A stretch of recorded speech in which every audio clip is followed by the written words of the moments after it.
because I was still lost in my thoughts about what the Lord said in Costa Mesa, and then what I heard the angels say at the Los Angeles airport. I was just troubled by all that, And when I reached the hotel, I was still pondering those words. What does it mean? I will devastate. He didn't use the word destroy. I clearly remember the word. God used the word devastate, not destroy. Destroy means make a complete end. Devastate means cause damage. To wake you up to think.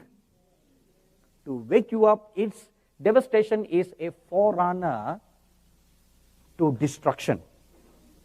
So before destruction comes, it shakes you up. Come on, wake up. It's a shaking, devastation.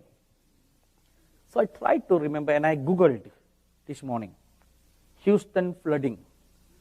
And a whole bunch of articles came up. Then I saw, oh my God, this happened recently, right? In the month of May, when there was a great flooding in the city. And not only that, before this great flooding, the first major great flooding in Houston took place in 1935. That was the first time there was a massive great flooding in Houston, and it devastated. And the news media uses the same word, devastation. So it seems that there is a history of flooding in Houston. And it is an instrument used by God. If you remember that we read in Revelation chapter 14, verse 7, that the judgments of God comes upon the waters and the fountains and the rivers. God removes the boundaries and the waters overflow. They overflow. Even the seas. The Bible says God puts a command. So much you can come. He puts the boundaries. But when God removes the boundaries, then they come rushing into the towns, rushing into the cities, rushing everywhere. Your rivers overflow. About 15 years ago, I was in St. Louis. That was my first visit to St. Louis. And I went up, after I finished ministering, as I came and sat in the pew, I saw this angel walk towards me. He said, "You are not done yet. I want you to give you a word for this nation." So I went up to the pulpit, and this angel told me, "Tell these people that unless rivers of intercession flows in this nation, like the Mississippi, great destruction will come upon the nation." And this angel I saw was the chief prince angel of the United States of America. And I've seen this angel many times in the past, ever since, He stands so huge right near where the Statue of Liberty is, with a long drawn sword, and he stands guard looking over the whole of North America. He is your chief prince. For protection or for destruction. The two things can happen. The same chief prince Michael that protects Israel is also the same angel that destroys Israel. God uses his agents, his angels, for a blessing or for judgment.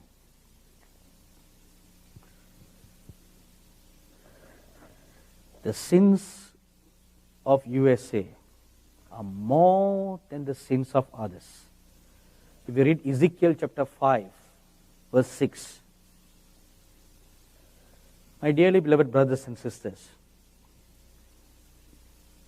the nature of God is like this. Before God judges, He sends His prophets to warn. So many prophets, not only those who are from outside the US, even from American prophets, true prophets, not those who just explain away everything. You don't want to hear those prophets. True prophets, God raised them up to warn the nation of judgments. And God also shows signs and wonders in the heavens. A lot of people in the last 2 years have heard of shofar being blown in the skies. Have you heard of that? See, strange signs. You know, a shofar is a sound of a warning. It's a sound of a warning. A sound for war. A sound of warning. A sound of get ready. Or a sound of it's going to come. It means many things. Now you have heard, people from many parts of the US have reported they have heard this sound of a trumpet, sound of a shofar being blown from coast to coast. God has spoken through His prophets. God has spoken from the heavens. What more do you want?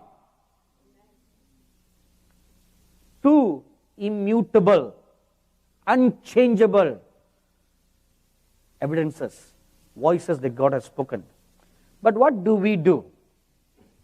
Most pastors, most teachers, many false prophets, false pastors, false teachers in your great nation just brush away all that.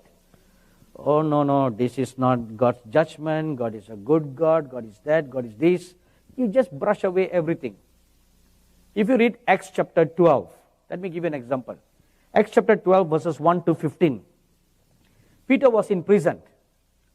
And the whole church was praying for his release. They did not engage an attorney to fight his case, which we popularly do. The sooner we learn biblical patterns, the greater will be our victory. Rather, the whole church fasted and prayed day and night. A chain prayer was done by the church for Peter's release. And God heard his prayer, and an angel was sent to set Peter free. Now Peter came out of the prison, and he came to where all these believers were congregated. He knocked on the door. So people heard a knock on the door, and the servant went and said, "Who goes there?" So Peter said, "It is I."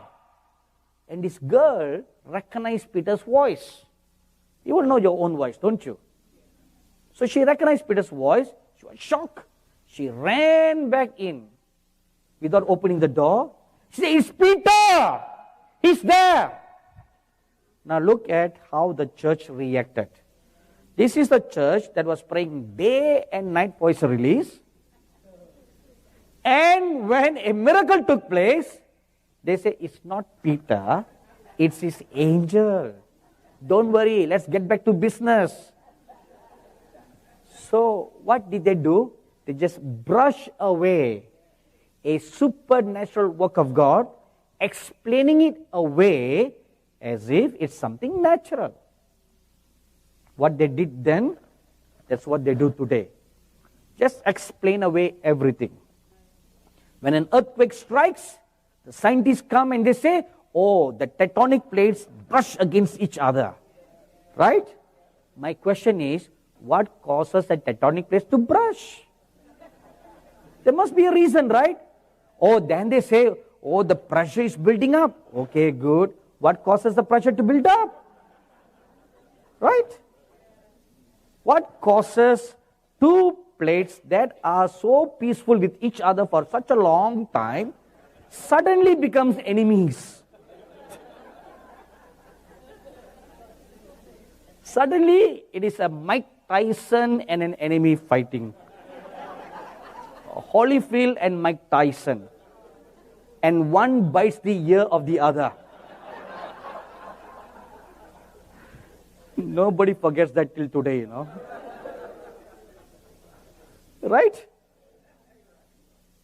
So what causes the plates to brush against each other? There must be some reasons, right?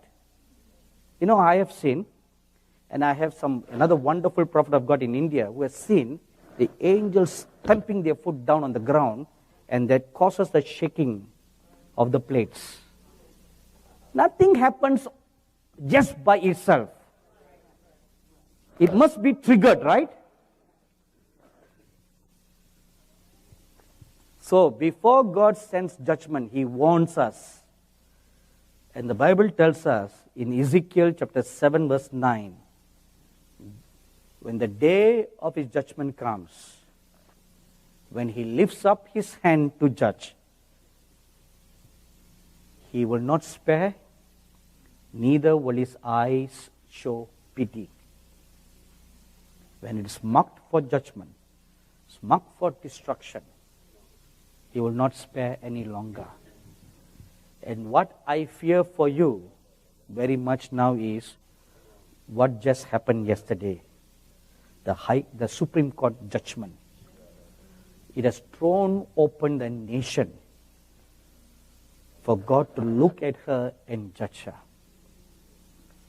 You know, I remember hearing from a very, very respectable prophet of God from the US who received a word from God like this. Among the many words that he has received, many things have come to pass. And one word was, the day you see the gays and the lesbians coming out of the closet, that is the day, the last days. Means they are no more hidden.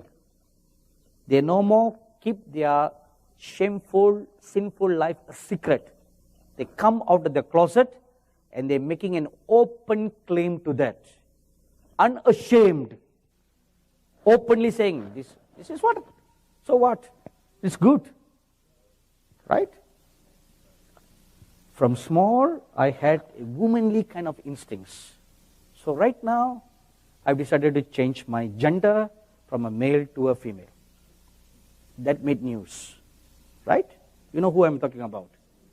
That made news and waves. Now, look, a celebrity like that, when they come out and make a statement like that, you know, those are the devil's prophets.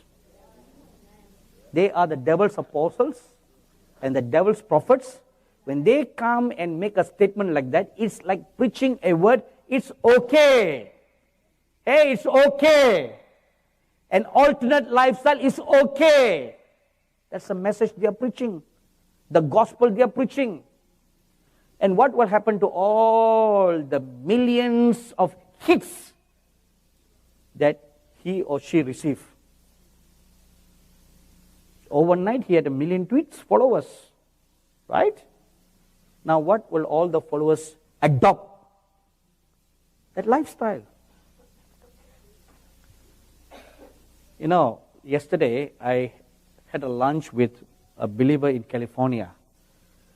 And he works for the government agency that treats people who have this kind of dubious lifestyles and are homeless people and all that. And he's doing a master's degree in psychology. And he told me yesterday that in the state of California, a large number of Christians are adopting dogs, buying dogs, whereas a large number of the gay people are adopting babies. 40,000 so far. 40,000 gay couples have adopted 40,000 babies. Now I want you to imagine like this. 40,000 little babies are brought up by gay couples. What values will those little babies learn? Gay values, right? So, you know what is happening in your great nation now?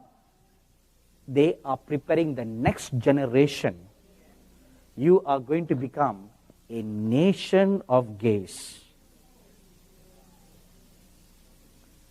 where the church will become a small minority, lesser than a remnant. That's what you're going to become. And you're not doing anything about it. You are just hearing and you're walking away.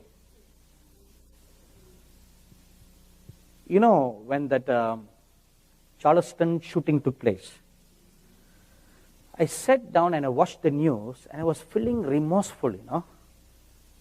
I said, this young boy, 21 years old, just went into this church and he's proud about that. He said, I planned this for a long time to make a statement. And not only make a statement, but start up a race war all over the US. I was looking at that, and then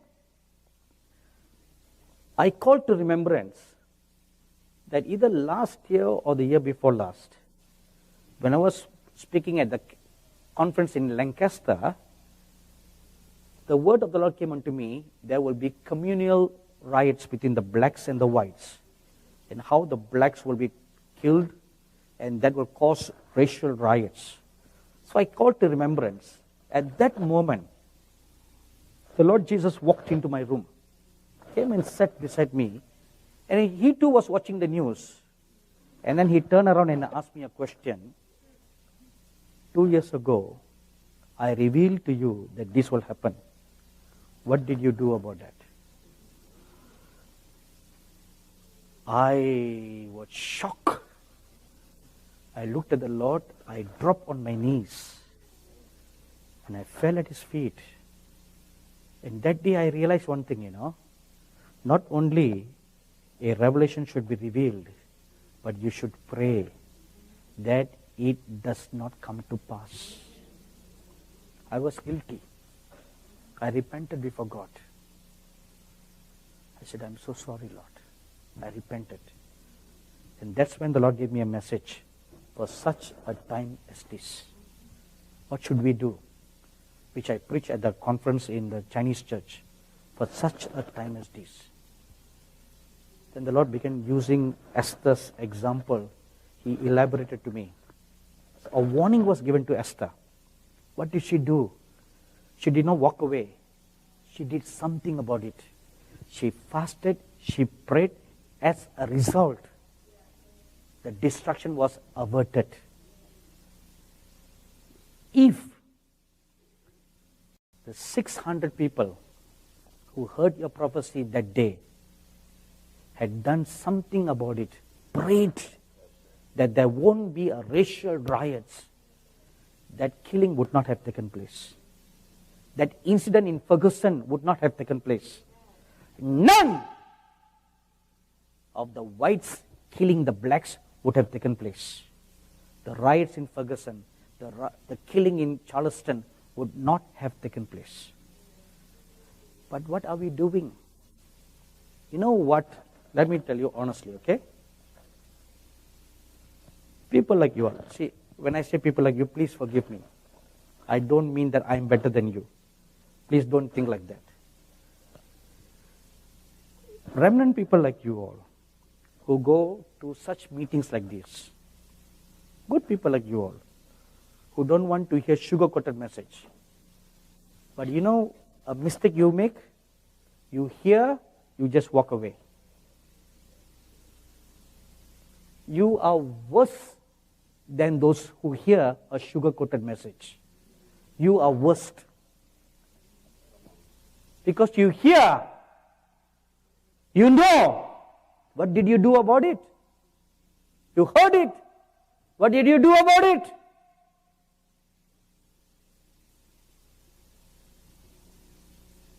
You stand a greater damnation than those who have not heard. The remnant church must not only hear the prophetic word of God, you must do something about it. You must bend your knees and pray. Bind that such a thing must not come to pass. If you do that, then no destruction will come to the shores of your nation. We all stand guilty before God. You know, we have a television network called Angel TV. And the prophecies that I deliver, we make into little fillers and we telecast it 24/7. And our network is also available in the United States. And people are watching, hundreds and thousands of people on the DTH system, they are watching our channel. They heard it. Oh. This is our reaction. Oh. Period. That's all our reaction is. Oh. Period. We walk away. We buy the CDs. We buy the DVDs. We take down notes. Period. What do you do about that? For such a time as this. Mordecai told Esther, if you will not do anything about this, you and your household shall be destroyed. If destruction comes, you also suffer. Right? When the flooding came, you also suffer. When a typhoon comes, it brooms through, wrecks apart through a nation, you suffer loss. Right? The earthquake strikes, you suffer loss. So don't think you'll be spared. Don't think you'll be spared. You must bend your knees. This is what God is now expecting the remnant church to do. Come on, bend your knees. Lift up your hands and cry out. Lord, spare our nation. Spare our nation. Spare our nation. God expects you to cry. Not just hear and walk away. There in Michigan, God showed me George Washington. He said he's still praying for America. He's still praying. Even in heaven, they still pray. You can ask the saints to pray, but they have a job to pray. The reason why? Because we are not praying. Because we are not praying, God has a backup plan. Because He wants to save the people. Ezekiel 22 verse 30 and 31. I looked for a man to stand in the gap, and I found none. So my own arm brought the judgment. So if there was someone who stood in the gap, the arm of God would not have brought judgment, but it would have brought salvation. What have you done? What have you done for such a time as this? What have you done? When all this talk about same-sex marriage was going on in the nation, what did you do? If you had done something, the Supreme Court would not have passed the law. If you had prayed, Obama would not be in office. And if Obama was not in office, the liberals would not have become judges. 2008, before the elections, I was in Louisiana. And after Louisiana, actually this is my third visit to Houston. I was flying from Baton Rouge to Houston for a meeting for a church. And because of bad weather, the plane circled around Austin for about half an hour to 45 minutes before it came to Houston. And as the plane was circling, I was praying, fasting and praying for the election. This was in 2008. And as I was fasting and praying, I was taken up to heaven. And I sat before Abraham and Moses. And I saw that Father Abraham had a file in his hand, a thick file. And on the file, there was written the word USA. And he looked at me and he said, Obama will be elected to office. I said, how can that be, Father? How can that be? I said, what about the Republican Party people? They are pro-Christians. I interceded. And he told me, no, it has been decided. It has been decreed by the watchers. Obama will come to office because that's what the people want. I was shocked. This was before, several days before the elections. And nobody, among all the Christians, nobody expected Obama to win. And I made this public in the meeting. The Christians never believed what I said. They came against me. It doesn't matter whether you come against me or you don't come against me. It doesn't matter to me. Because he's not my president, Right? He's not mine. I stood before God, I heard from God, and I'm here to tell you what he told me. From the time that I received the word, there were still a few days for the Christians to bend their knees, fast and pray, take hold of God. No, God, we don't want that man. You could have done that. Nobody did anything. This is one thing shocking I find among the Americans. You just simply don't care. This attitude must change. If you want to continue to remain in the righteousness of God, this attitude must change. If not, you will go into captivity. That's the next word the Lord gave me. You will all, even the righteous people, will go into captivity. Daniel was a righteous man, but he went into captivity in Babylon. They all went into captivity. They all suffered as slaves in Babylon for 70 long years.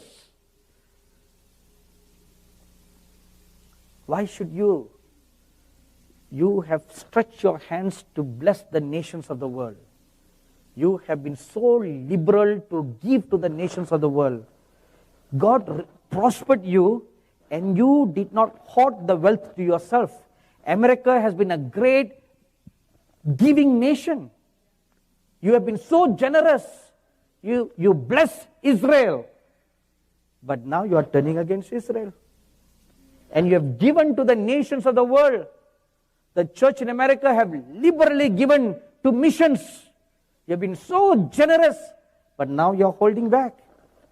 You are holding up wealth for yourselves. See, you are turning back from righteousness. Instead of following God, you are turning your back against God. What are you going to do? Are we going to just sit and allow the gays to rule this nation? You must do something. You can do something. The remaining 2 years before your next election, you must do something. You must fall on your face. You must take hold of the horns of God. You must cry out to God, Lord, give not the blessings in your nation to shame, Lord. You bless this nation. Don't let this nation be put to shame. You should cry out to God. You should take hold of God. This is your destiny.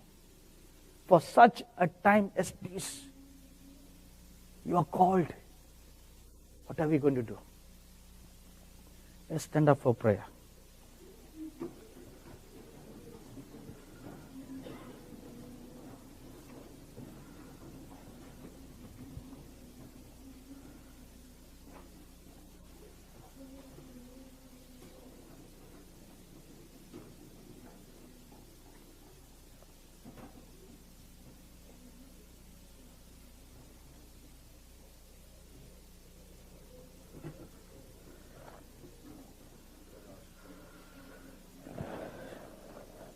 The prophet Jeremiah said, oh, let my head be fountains, be waters, and my eyes a fountain of tears. Let the tears flow, that I may weep and pray for the perishing daughters of Jerusalem. Will you weep and pray for your nation? Will you weep and pray? Will you take hold of God? Will you cry unto God that this great nation, founded on righteousness, founded on truth, founded on the goodness of God, will be spared? Will you cry? Lord, spare our nation, Lord. Spare your heritage. Come on, cry out to God. You beat upon your breast. You let your tears roll. You cry out to God now. You cry out to God now. Your cries, your tears, your intercessions avails much.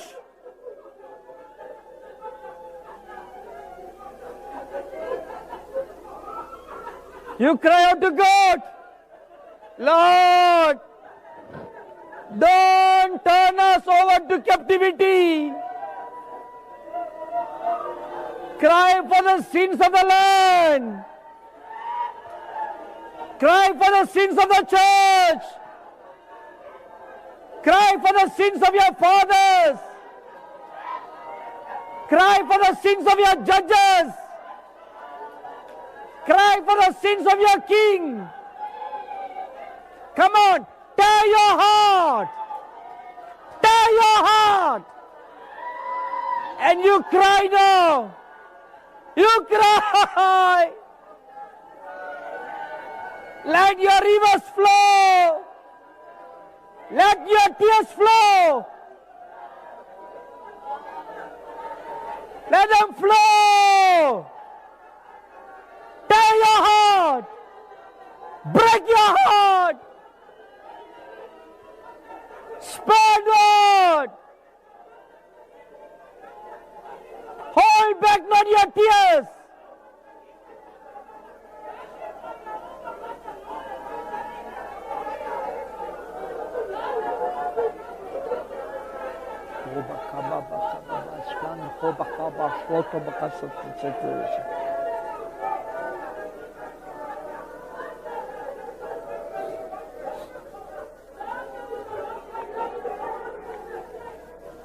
Shakor had seke pasat. O makas la hava kabasat. O kes lo hava kabasat. O mekish to bakabasat. O kababas wanda bakabasat. All bakasat to bakasat. Mishot ho bahak se to bakasat. Mehabes takhala bakabas to bakasat. Ho hokus let the big city.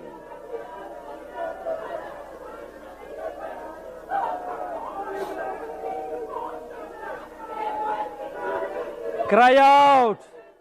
Cry out. Don't be silent. Don't be quiet. Cry out. Take hold of the horns of God. Take hold of the horns of God. And you cry out now. You cry out. Let your tears flow.